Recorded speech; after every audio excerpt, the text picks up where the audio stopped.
തൻ്റെ സ്വപ്നങ്ങൾക്കപ്പുറം മറ്റുള്ളവരുടെ സ്വപ്നങ്ങളെ താലോലിക്കുന്ന ഒരു വലിയ മനസ്സിൻ്റെ ഉടമയാണ് നമ്മുടെ കൂടെ ഇന്ന് വന്നു ചേർന്നിട്ടുള്ള നമ്മുടെ വിശിഷ്ടാതിഥി.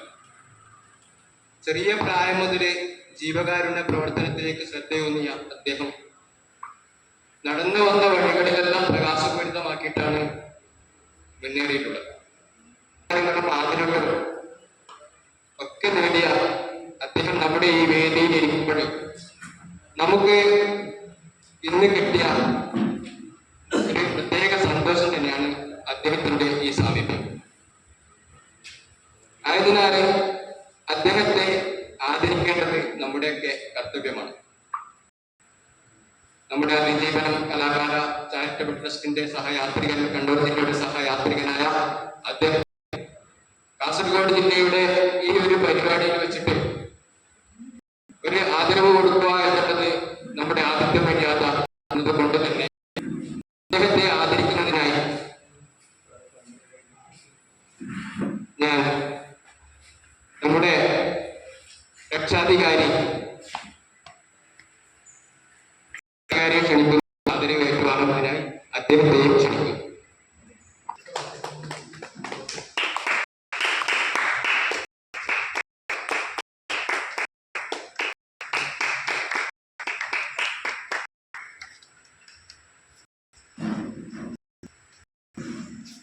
നമുക്ക് ക്ഷണിച്ചോളൂ.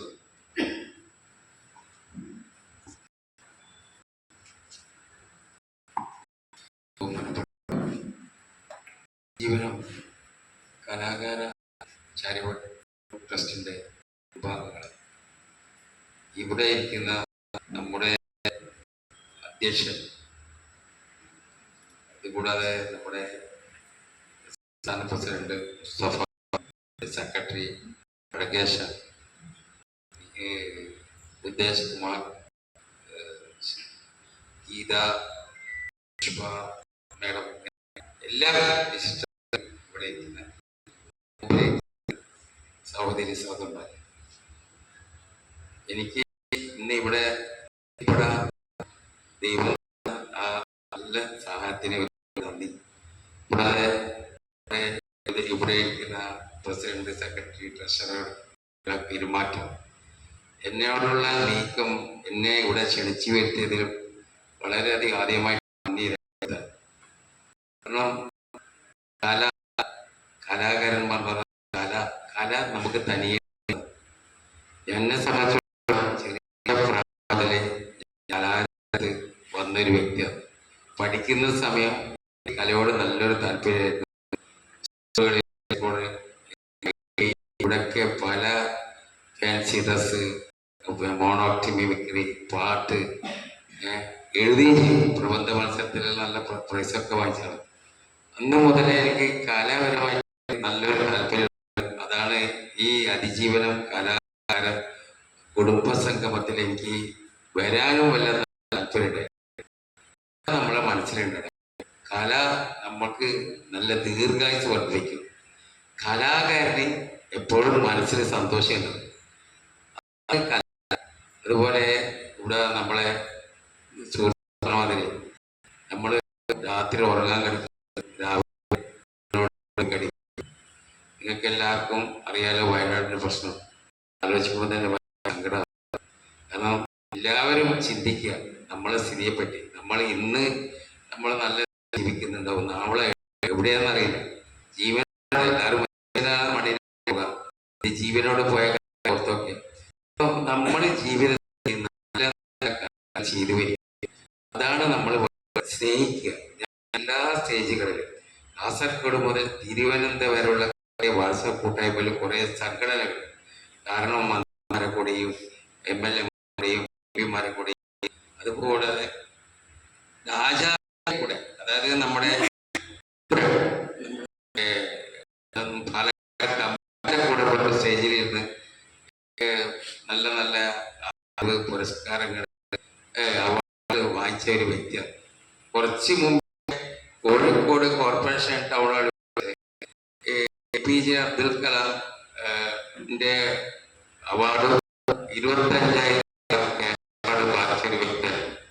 അതുപോലെ തന്നെ ഇന്ത്യക്ക് പുറത്ത് എന്ന് പറഞ്ഞാൽ നമ്മുടെ ശ്രീലങ്കയിൽ പോയിട്ട് തമിഴ്നാടുള്ള ABJ ഗ്ലോബൽ കമ്പനിയാണ് പല ചെയ്യുന്നത്. ശേഷിക്കാരെ വളരെയധികം സ്നേഹിക്കുന്നുണ്ട്, അവർക്ക് പല കാര്യങ്ങൾ ചെയ്തു കൊടുക്കുന്നുണ്ട്. ആ കമ്പനിയിൽ ഞാൻ അങ്ങനത്തെ സ്നേഹിക്കുകയും ചെയ്തതിൽ അവര് കഴിഞ്ഞ വർഷം തമിഴ്നാട്ടിൽ നിന്ന് എനിക്ക് ഒരു അവാർഡ് തരികയും ഇവര് ഒരു വർഷത്തിന് ശേഷം 1024 ഇന്ത്യക്കാരെ തെരഞ്ഞെടുത്തു. കാരണം അവാർഡ് കൊടുക്കുന്നത് അതിൽ എൻ്റെ പേരും ഉൾപ്പെടും. അങ്ങനെ എനിക്ക് കിട്ടിയത് ശരിക്കും ശ്രീലങ്കയിലാണ്. എൻ്റെ സുഹൃത്ത് നൗഷാദ് ഉണ്ടായിരുന്നു. അപ്പോൾ നൗഷാദിനും ഞാൻ കാരണം ശ്രീലങ്ക കാണാനുള്ള ഒരു ഭാഗ്യം കിട്ടി. ഒരാളെ ഒരു നല്ലൊരു കാര്യം ചെയ്യുമ്പോൾ മറ്റുള്ളവർക്ക് അതിൽ സന്തോഷിക്കാൻ വകയുണ്ടാവും. അതാണ് നമ്മുടെ കാരണം മാത്രം സന്തോഷപ്പെടട്ടെ, എല്ലാവരും സന്തോഷിക്കണം. നമ്മളെല്ലാവരും സന്തോഷിക്കണം നമ്മൾ ആഗ്രഹിക്കണം. എന്നാൽ ദൈവം നമുക്ക് തന്നെ സന്തോഷം, നമ്മളെ മനസ്സ്, നമ്മുടെ സുഹൃത്ത് പറഞ്ഞ മാതിരി നമ്മളെ മനസ്സ്, ഉദ്ദേശ് കുമാർ പറഞ്ഞ മാതിരി നമ്മളെ മനസ്സുകൊണ്ട് നമ്മൾ ചിന്തിക്കുക. നമ്മൾ ഒരാളെ മുമ്പിൽ ഇരിക്കുന്ന അല്ല കൂടെ ഇരിക്കുന്ന ഒരാൾക്ക് ഒരു പുഞ്ചിരി കൊടുക്കുകയാണെങ്കിൽ അതാണ് ലോകത്തിലെ ഏറ്റവും ചാരിറ്റി. ഞാൻ എല്ലാവരോടും പറഞ്ഞത്, ചാരിറ്റി എന്ന് വെച്ചാല് എവിടെയെങ്കിലും പോയിട്ട് ഒരു 100 രൂപയെ അല്ല 200 രൂപ കൊടുക്കുന്നതല്ല ചാരിറ്റി. നിങ്ങളെ കൂടെയുള്ള ഒരാൾക്ക് ഒരു പുഞ്ചിരി, അതാണ് ചാരിറ്റി. കാരണം നമ്മൾ എല്ലാവരും സഹായിക്കണം എല്ലാ കാര്യത്തിലും. നമ്മളെ കലാപരമായിട്ട് നിൽക്കും. ഇപ്പൊ നിങ്ങളെ സംസാരിച്ചു നമ്മളെ ബോട്ട് യാത്ര നല്ലൊരു കാര്യമാണ്, നമുക്ക് എൻജോയ് ചെയ്യാനുണ്ട്. നമ്മളൊക്കെ എല്ലാവർക്കും ടെൻഷൻ ഉണ്ടാവും. എല്ലാ സൗകര്യവും ദൈവം തന്നെങ്കിൽ ഏതെങ്കിലും ഒരു പ്രശ്നം നമ്മുടെ മുമ്പിലുണ്ടാവും.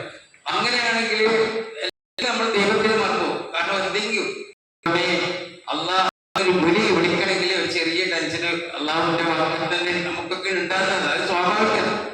കാരണം നമ്മുടെ ജീവിതം പാതയാണ് നമ്മുടെ ജീവിതം. നമ്മൾ നടക്കുമ്പോൾ മുള്ളിനെയും ശ്രദ്ധിച്ചുമ്പോൾ നമുക്ക് പഠിപ്പിക്കുന്നത്. അതുകൊണ്ട് ഞാൻ സംസാരിക്കാൻ ഇവിടെ എത്തിപ്പെട്ടതിലും നമ്മുടെ മേഘത്തിന്റെ സഹോദരിമാരെ കൂടെയും നിങ്ങളെ കൂടെയും ഒക്കെ കഴിയാൻ പറ്റുന്നതിൽ ഒരുപാട് സന്തോഷമുണ്ട്. നിങ്ങളെ ഇവിടെ ആദരിച്ച ഒരുപാട് ഞാൻ നന്ദി അർപ്പിക്കുന്നത്. പ്രതീക്ഷിക്കാത്ത കാരണം ഞാൻ ശരിക്കും സ്റ്റേജുകളിൽ എത്തിപ്പെട്ട ഒരു വ്യക്തിയാണ് ഞാൻ. ഇതൊന്നും പണ്ട് കാലങ്ങളിൽ ചിന്തിക്കാത്തത് ഞാൻ ഈ നിലയിൽ എത്തോ. കാരണം ഇന്ന് എവിടെ പോയാലും ഇത് നാളെ അതിന് അടുത്ത തവണ ഞാൻ കയറി വരുമ്പോൾ നിങ്ങളൊക്കെ വിളിക്കും സലാംക്ക നമ്മളെ സലാംക്ക വന്ന് എവിടെ എത്തിയാലും തിരൂർ എത്തിയാലും അവിടെ എവിടെ ഞാനൊരു കയറുമ്പോൾ എന്റെ പേരെ വിളിക്കുന്നേക്ക അതാണ് നമ്മുടെ സലാം. കാരണം അങ്ങനെ സലാം ഈ വിളി കേൾപ്പിക്കുന്ന ചുറ്റുപാടാക്കിയതാണ് എന്റെ നീക്കങ്ങൾ, എന്റെ പെരുമാറ്റം. നമ്മളെല്ലാവരോടും നല്ല നിലയിൽ പെരുമാറാം. കാരണം നമ്മളെ പെരുമാറ്റമായിരിക്കണം നമ്മളെ സ്നേഹിക്കുന്നത്. കാരണം മുഹമ്മദ് നബി ഒരു തവണ നമസ്കരിച്ചുകൊണ്ടിരിക്കുമ്പോൾ മുഹമ്മദ് നബിയുടെ ശത്രുക്കള്, ഞങ്ങൾ ഇസ്ലാം കഥ പറയുന്നത്, ശത്രുക്കള് മുഹമ്മദ് നബിയുടെ കഴുത്തിൽ ഒട്ടകത്തിന്റെ ഉടൽമാലുണ്ട്. ഉടൽമാലിട്ടപ്പോ മുഹമ്മദ് നബി സലാം ഉപദേശിച്ച് അവരോട് ഒരു പുഞ്ചിരി കൊടുത്തു. അപ്പൊ ഇയാള് ശത്രുക്കൾ ഇങ്ങനെ ചിന്തിച്ചു, ഇയാൾ ഇത്രയും ദ്രോഹിച്ചിട്ട് നമ്മളോട് ചിരിക്കല്ലേ. അപ്പൊ ഇയാള് നല്ല മനുഷ്യനാന്ന് പറഞ്ഞിട്ട് മുഹമ്മദ് നബിനെ അനുസരിച്ച ചരിത്രം നമ്മുടെ മുമ്പിലുണ്ട്. അതുപോലെ മുഹമ്മദ് നബിയും ഒരു സുഹൃത്തും എന്ന് പറയും. ഇങ്ങനെ നടന്നു പോകുമ്പോ കുറെ ആൾക്കാര് മുഹമ്മദ് നബിനെ കുറ്റം പറയും. മുഹമ്മദ് നബിനെ കുറ്റം പറയുമ്പോ അപ്പോ കൂട്ടുകാർ വെച്ച് കുറെ കൊണ്ടെത്തിയപ്പോ എന്താ നബിയെ നിങ്ങള് അവരെ കുറ്റം പറഞ്ഞിട്ട് നിങ്ങളൊന്നും പറയാതിരുന്നേ എന്നാലും അവൻ അതിന് ഞാനും അതുപോലെ പലരും പല വിധത്തിലായിക്കോട്ടെ. പക്ഷെ നമുക്ക് നമ്മളായിട്ടുള്ളൊരു ജീവിതമുണ്ട്, നമ്മളെ പെരുമാറ്റമുണ്ട്, നമ്മുടെ അതിൽ കൂടി നമ്മളെ ഏറ്റവും നമ്മുടെ സ്വഭാവമാണ്, നമ്മുടെ മനസ്സാണ്. അപ്പൊ നമ്മളെ മനസ്സാണ് എല്ലാം ചെയ്യുന്നത്. എപ്പോഴും ദൈവമുള്ളൊരു ചിന്താഗതി ഉണ്ടാവും. ദൈവമുണ്ട്, നമ്മുടെ സഹായിക്കാൻ ദൈവമുണ്ട്. ഇവിടെ ഈ ചെറുവത്തൂര് എത്തിച്ചത് ദൈവമാണ്, അല്ലാതെ എൻ്റെ ഒന്നുമില്ല. കാരണം എന്നെ കൊണ്ട് ഇവിടത്തേക്ക് ക്ഷണിപ്പിച്ചതും ഞാൻ ഇവിടെ എത്തിപ്പെട്ടതും ദൈവത്തിന് കണക്ക്. നമ്മൾ എന്തൊരു പരിപാടിയിലായാലും ഏത് ഗ്രൂപ്പായാലും ഒരു വാട്സപ്പ്, അതായത് കലാപരമായിട്ടുള്ളതാണെങ്കിലും ചാരിറ്റി ആണെങ്കിലും നമ്മൾ അവരോട് സഹകരിക്കുക.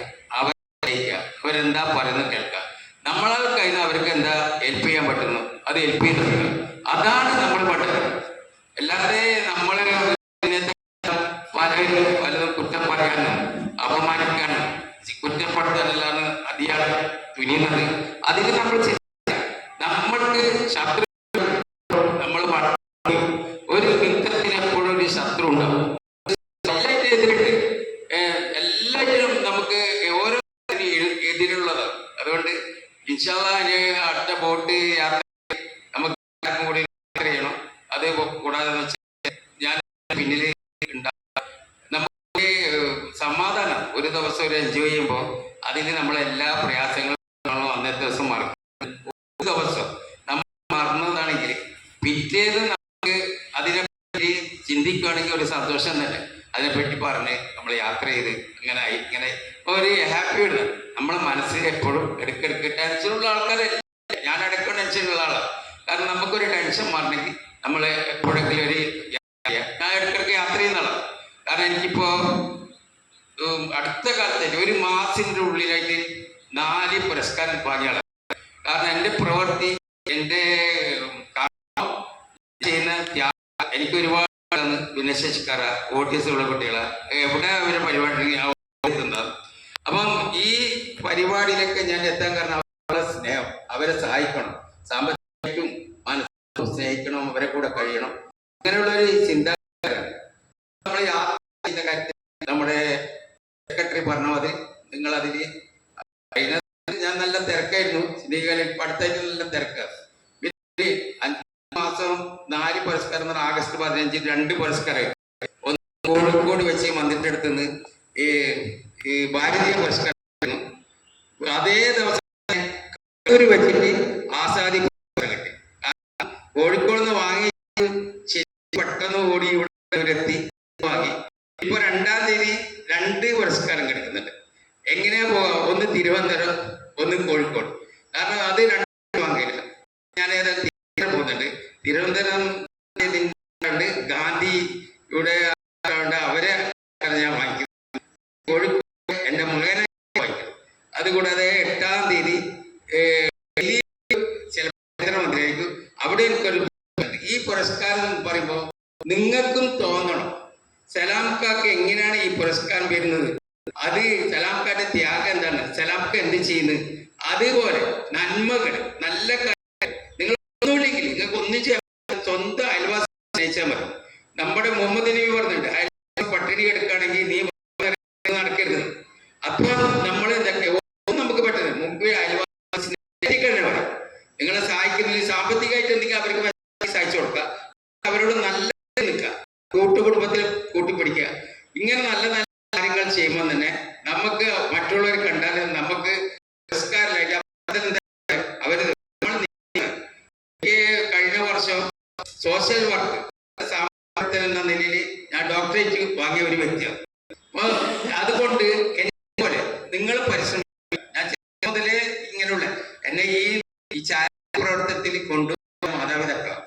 എൻ്റെ മാതാവ് എൻ്റെ 13-14 വയസ്സില് എൻ്റെ ഉമ്മ, അതായത് ഉമ്മ ഈ ഭിന്നശേഷിക്കാരെ കണ്ണൂർ സിറ്റിയിൽ അവരെയൊക്കെ വീട്ടിൽ പോകും, കൊടുക്കും. അതിൻ്റെ കൂടെ ഞാനും പോകും. അതുപോലെ ഉപ്പയും പലതും ചെയ്യുന്ന ആളാണ്. പക്ഷേ പച്ചക്കറിയുടെ ഉപ്പ സ്വന്തം പീടിയ പോലും കുടിയന്മാർക്ക് വിട്ടുകൊടുത്താണ്. കണ്ടുപിടിക്കുക ഞങ്ങളാണ്. അപ്പൊ എന്റെ മക്കൾക്ക് ഞാൻ പഠിപ്പിച്ചു കൊടുക്കുന്നത് ശേഷം ചെയ്യുന്ന ഞങ്ങളെ സ്നേഹിക്കണം, വേണ്ടത് ചെയ്തു കൊടുക്കണം. അപ്പൊ നമ്മളെ മക്കളെ പഠിപ്പിച്ചു കൊടുക്കുക, നമ്മൾ ചുറ്റുമുള്ളവർക്കും നമ്മൾ സ്നേഹത്തിൽ ജീവിക്കണമെന്ന് അഭ്യർത്ഥിച്ചുകൊണ്ട് നിങ്ങളുടെ